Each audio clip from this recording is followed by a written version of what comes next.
बहुत समय पहले एक रहस्यमय देवी थी कालिनी, जो समय की अधिष्ठात्री थी। उसकी आंखों में अनंत ब्रह्मांड झलकते थे और उसकी सांसों में युगों की गति थी। वह अमर थी, उसे न मृत्यु छू सकती थी न प्रेम। वहीं पृथ्वी पर एक साधारण लेकिन निडर योद्धा था, वीरक। वह अपनी प्रजा की रक्षा करता, सत्य और करुणा में विश्वास रखता। उसका हृदय विशाल था, लेकिन जीवन में एक खालीपन था जिसे वह खुद समझ नहीं पाता। एक दिन युद्ध के मैदान में घायल वीरक प्राण छोड़ने के निकट था, तभी कालिनी वहां प्रकट हुई। उसे आदेश था कि समय आगे बढ़े, वीरक का अंत हो। लेकिन जब उसकी दृष्टि वीरक के चेहरे पर पड़ी, समय थम गया। उसने पहली बार स्पंदन महसूस किया। कालिनी हर रात पृथ्वी पर आती और वीरक को नींद में देखती, परंतु जब भी वह पास जाती समय रुक जाता। वीरक ज्यों का त्यों सोया रहता, उसकी चेतना समय के परे नहीं जा सकती थी।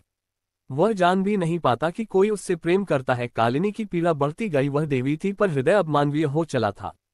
आखिरकार उसने निर्णय लिया। उसने ब्रह्मा से प्रार्थना की, प्रेम को जीना है तो अमृतत्व त्यागना होगा।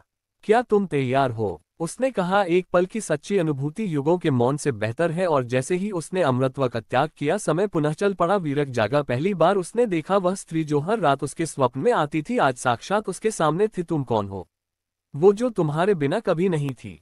उन्होंने एक क्षण साथ जिया, लेकिन वह क्षण शाश्वत हो गया, क्योंकि कालिनी अब नश्वर थी। मृत्यु उसका स्वागत कर रही थी। वीरक ने उसे अपनी बाहों में लिया।